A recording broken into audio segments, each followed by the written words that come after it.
I don't believe in body shaming because body shaming to me, it just adds stress. And most of us, if we're high performers, we're already putting a lot of pressure on ourselves. On the other side, though, I want to tell you, looking better will make a big difference, not just for you, but for the way that you're perceived in society. We say it's different. We say never judge a book by its cover, but we'll never buy the book unless we like what the cover shows us. So what I want to tell you is, it is a big confidence boost. No, it won't fix all your problems, but it's a big confidence boost. Welcome to the Legendary Life Podcast, where it's all about taking control of your health, losing fat, transforming your body, and living the life you deserve with celebrity fitness trainer and longevity enthusiast, Ted Rice. Summer's around the corner, and I want to ask you, how are you feeling about how you look right now? Have you made good on your promises at the beginning of the year to get in better shape, to lose excess weight, to build some muscle, to get fitter, leaner, stronger? Or did you run into a few obstacles? As summer approaches, people start to feel the pressure to look better because they know they're going to be at the barbecues, the pool parties, going to the beach for vacation. They want to know how to shed some pounds, build some muscle, and generally do what they can to feel more confident in their board shorts or their bikini. So how to get lean for summer? This is the question I'm going to answer on today's Ask Ted episode.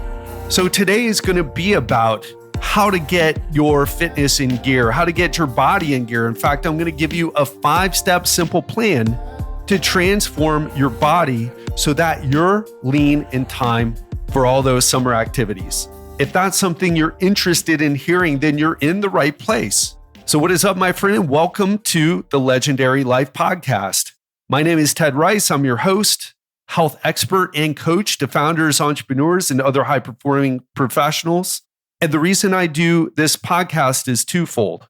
Number one, I've been in this business for 24 years professionally, and I've made a lot of mistakes, not just with myself, but also with my clients.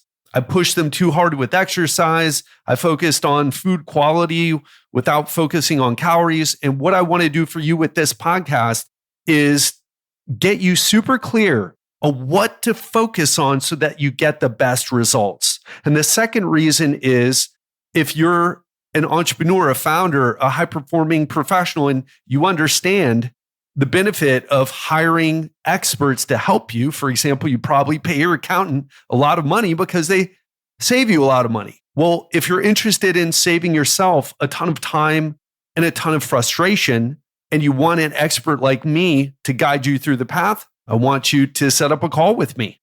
So those are the two reasons. Now let's dive in to this podcast today. I'll tell you, looking good in your bathing suit is not a bad thing.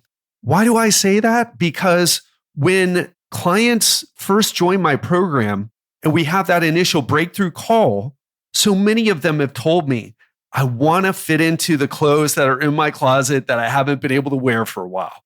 I want to feel confident in my skin. Some of them even admit to not going out and being as social because they don't feel good about the way their body looks. I've had clients who didn't do speaking gigs because they didn't feel good about the way their body looks. I have had clients who've told me that they have issues with negotiations and getting new clients because of their insecurity about the way their body looks. And I want to tell you something. I don't believe in body shaming because body shaming to me, it just adds stress. And most of us, if we're high performers, we're already putting a lot of pressure on ourselves. On the other side, though, I want to tell you, looking better will make a big difference, not just for you, but for the way that you're perceived in society. We say it's different. We say never judge a book by its cover, but we'll never buy the book unless we like what the cover shows us.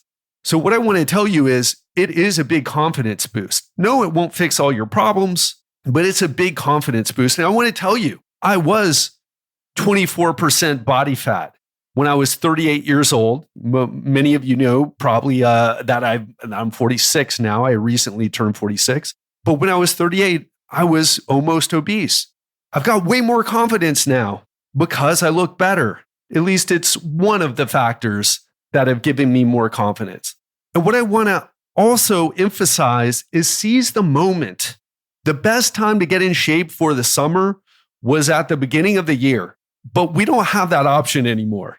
It's April right now. So the second best time is to start now. So let's dive in. Number one is supercharge your diet.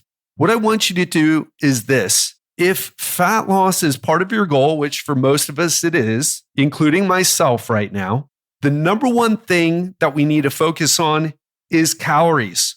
Now, if you've listened to this podcast, you know that I am a big proponent of tracking your macros, tracking your calories. And I also want to tell you that you don't have to do that. But what needs to happen is you need to find some way to lower the calories. The second most important thing that needs to happen with your diet to make results easy is to eat more protein. So I want to give you a couple of ideas here. And they're not going to involve tracking on MyFitnessPal, even though if you are interested in that, I highly suggest you do it.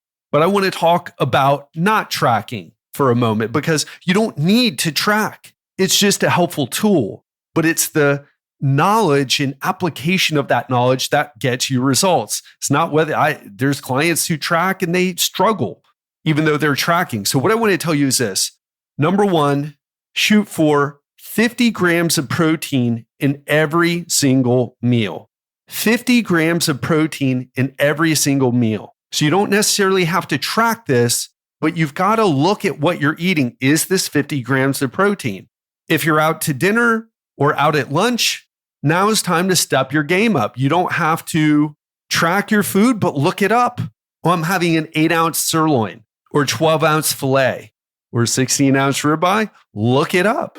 Make sure that you're getting your protein in. So yes, it's about the calories, but if I tell you to eat 50 grams of protein, you're going to feel satiated and the chances are that you're just going to eat less. The second thing I want you to do besides have 50 grams of protein for every meal is make sure you're having some vegetables for every meal. So I don't care if it's a salad, it's a saute, or a soup. Just make sure you're getting those veggies in. So sautés, soups, and salads. For example, I had 200 grams of a vegetable soup. It's prepackaged from the supermarket here in Lisbon. 50 calories. Now, you don't need to understand the calorie part per se, but just understand that's super low.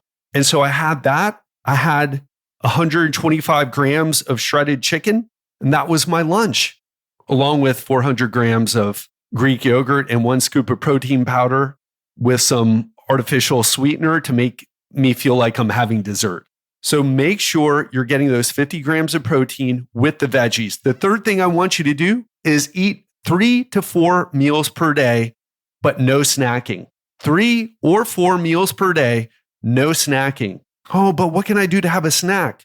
Eat a meal. And one thing that we know is that people who have smaller meals, it's the exact opposite of what we were taught 15, 20 years ago. Have more frequent meals. Generally speaking, more frequent meals will lead to higher hunger levels. So what I recommend that you do is have these satiating big meals so that you're not hungry, because fat loss is ultimately, yes, it's a calorie game, get the right amount of protein, but it really is about making sure that you're just not hungry. I'm full right now. If I were to eat more, even if I have cravings, I'm going to be stuffed. Now, I don't know what you think about that. Maybe it sounds a bit extreme, but guess what? We're living an extreme lifestyle with this digital, crazy, sedentary life that we live, modern life that we live. I'm not hating on modern life. I'm just saying what it is. We've got too much food available and too little motivation to move.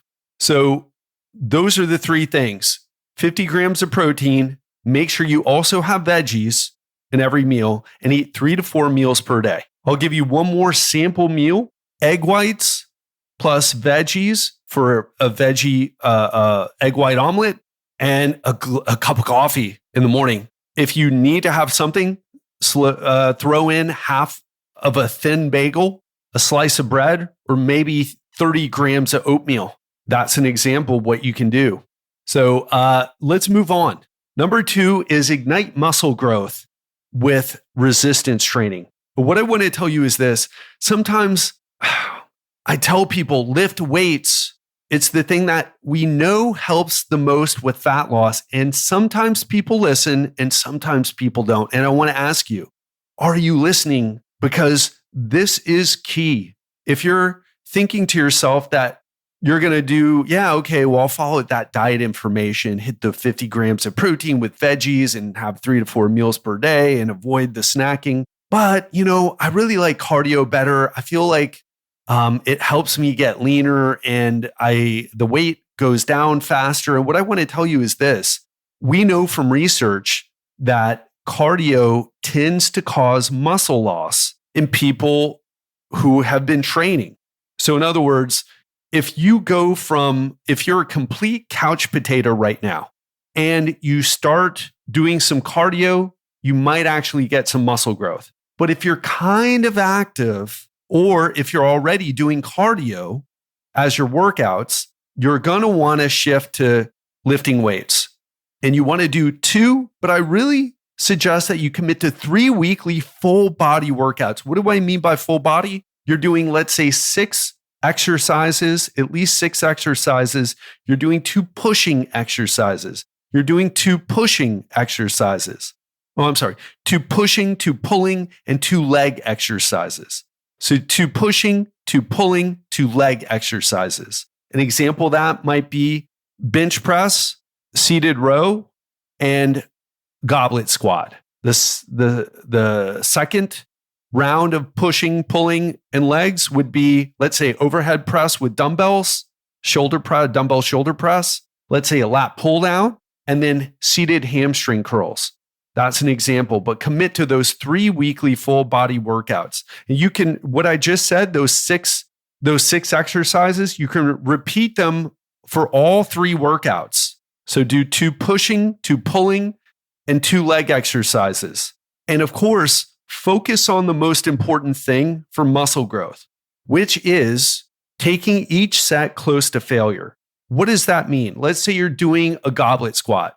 And a goblet squat means that you're holding a dumbbell to your chest in front of you, then squatting down and repeating that. You want to get to the point where you feel like you can only do maybe 2 reps left in the set before you would come down, but you wouldn't be able to come back up.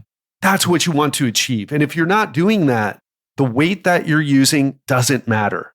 The number of reps also don't matter. No, Ted, I read somewhere. I don't care what you read. It is about muscle stimulation to the point where you're getting close to that failure point. That is what stimulates muscle growth.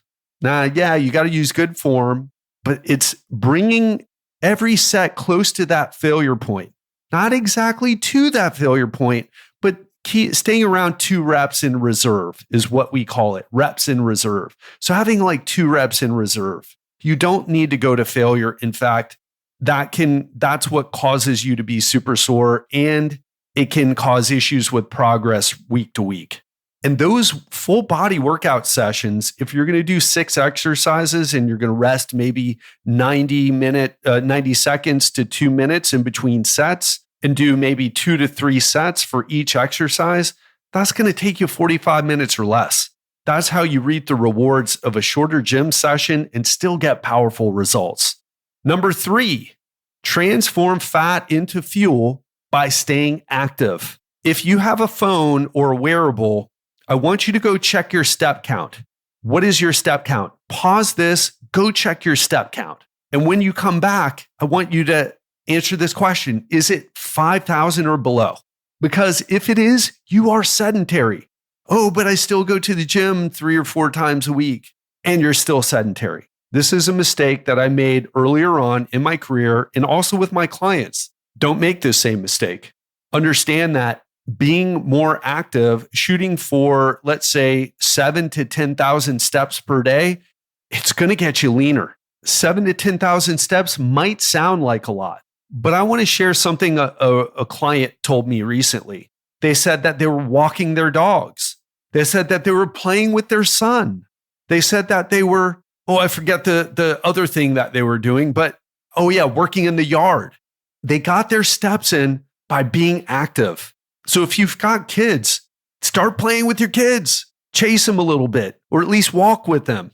Find ways to get more active without thinking about it, or without not thinking, but putting the mental effort forward. For example, for me, I go walking every morning to get my coffee, and I'm actually only at 5,000 steps. So I need to get moving and do something a little bit later today. Maybe go for another walk. Another one of my clients, Dan, who's made some incredible progress. He's lost about 50 pounds. And one of the things that we talked about is start parking further away from the grocery store or from anywhere where you're parking. Don't be one of those people who drives around 10 minutes for the closest parking spot so you can walk less. That's exactly the type of behavior that is causing the obesity epidemic. So look for ways to walk more. Be that person. The good news is you'll get a parking spot very easily because nobody wants to park further away and walk. I mean, that tells you everything you need to know about why there's an obesity epidemic, or at least, let's say 50% of why we're in an obesity epidemic. Part of it's this tendency towards sedentary behavior like we're talking about now. The other part is the food. But this is a big part of it. Also, taking the stairs is a killer way to not just get steps in, but to get even more intense exercise in. Now, it's a little bit more intense. In fact, you can just walk up the stairs in your office building, in your apartment building. Try it. This stuff works, folks. This isn't just something that I read on the internet and thought I would parrot back to you on this podcast. This is how I live my life. And this is how I coach my clients to do it as well. And what I coach them to do, though, is find ways that work for them. So let's move to number 4. Turbocharge your energy with sleep optimization. One of the big issues that we're also facing here is our appetites are out of control. And a big part of that has to do with sleep. When we sleep less than 7 hours per night, we know that there's an increase in our hunger hormone ghrelin and a decrease in our satiety hormone leptin. And so what ends up happening is you have a bigger appetite when you don't sleep well. You feel hungry. You just ate, but you still feel hungry. Has that ever happened to you? It's happened to me a lot. And the kicker with this is you're not thinking to yourself, I'm hungry. Let me have a chicken salad with a light dressing on the side. Hold the cheese. Keep it low calorie. No, you want a pizza. You want pasta. You want a hamburger and some fries. At least that's what I want. And so when we start to focus on our sleep and sleep better, our appetite just naturally controls itself. At least it gets better. It's not going to maybe fix all the problems, but sleeping more, at least 7 hours per night, at least let's say 6.5 hours per night, is going to make a huge difference in your energy levels, in your appetite, in your motivation to go to the gym. I use an Oura Ring. The first thing I do when I wake up in the morning is I check my Oura Ring stats. I want to make sure that my total sleep time is at least 7 hours. Now, I want to be honest with you. I don't always get to 7 hours.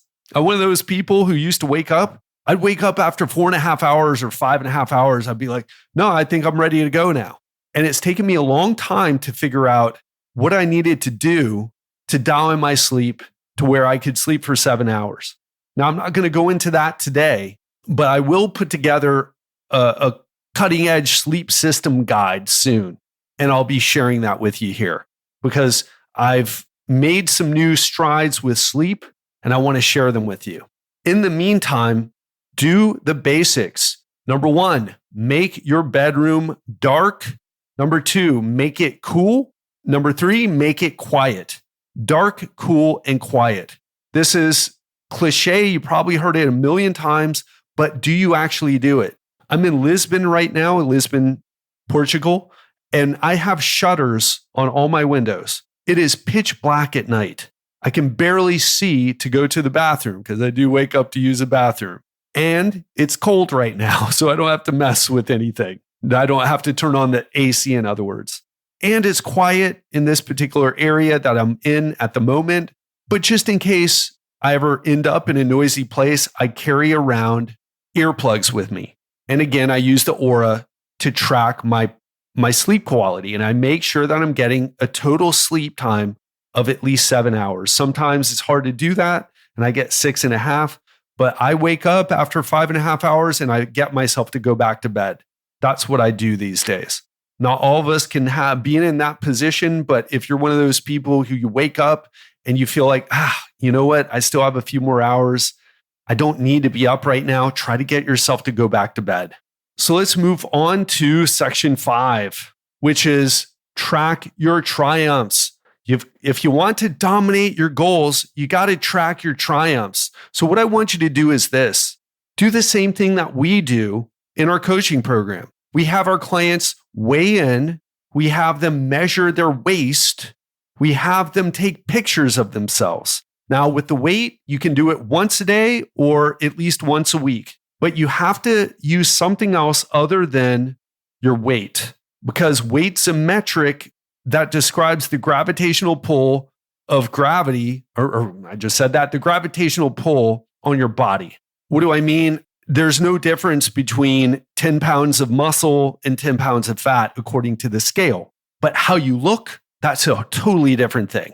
So measure your waist, measure your weight, and take photos. What we do is we have our clients measure their waist and take photos every 2 weeks and weigh in at least once a week, although I would recommend every day. The other thing I want to tell you is if something isn't working for you, that means you're missing a piece of the puzzle. This stuff works and it works for everyone. I don't care if you're 90 years old, you can build muscle. You can also lose fat. I haven't had any clients in their 90s, not yet, but I've had clients in their 60s and 70s. I got a client who's 66 right now. She's lost, I think, close to 10 pounds, and she's built muscle at the same time. And I've had clients who are in their 70s. When I was a personal trainer, the same thing happened with them. Don't use your age, your metabolism, your hormones, your genetics as an excuse. There's a way to make this work. You just might not be doing it right. But the great thing is, if you are trying hard, you're probably doing most of the things right, but you're missing one little piece. So if you are a high performer, if you're in a good place in your life, if you have kind of set aside your health to work on your business, to raise your family, and now you really want to focus on you. It's like the final frontier. You're in a good place and you want what you see in the mirror to match the success that you have with your relationships in your life and also your business success. Then let's have a conversation. Go to legendarylifeprogram.com/apply. That's legendarylifeprogram.com/apply. So let's do a brief recap here. Number 1 is supercharge your diet.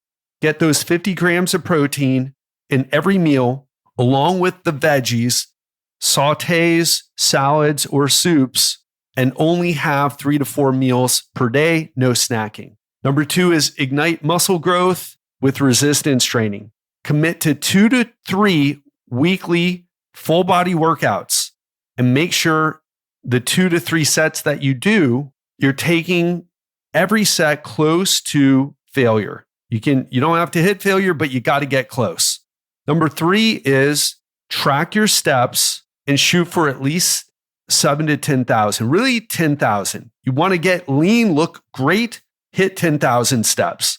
Number 4 is dial in your sleep. Make your bedroom dark, quiet, and cool. And if you want bonus points, track your sleep with something like an Aura.